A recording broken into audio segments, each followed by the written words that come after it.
खबर शामिल करते हैं सरगोदा से, जहां इलेक्ट्रॉनिक मीडिया क्लब के सदर सैफ खान और सीनियर नायब सदर कामरान मलिक की कोशिशें रंग ले आईं। सीनियर सहाफियों के दरमियान तमाम इख्तलाफात खत्म करके एक दूसरे के बगलगीर हो गए। इस बारे में मजीद जानते हैं उस्मान खान की इस रिपोर्ट में।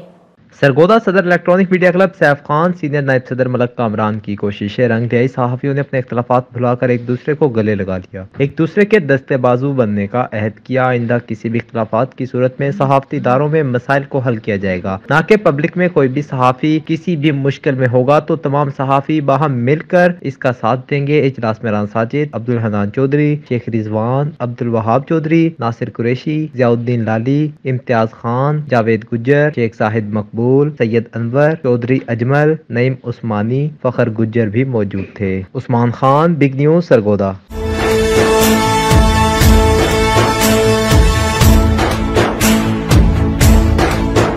तुमने जब भी पुकारा हमें वतन, तेरे गुलशन तो फिर से सजाएंगे हम। तुमने जब भी पुकारा हमें वतन, तेरे गुलशन तो फिर से सजाएंगे।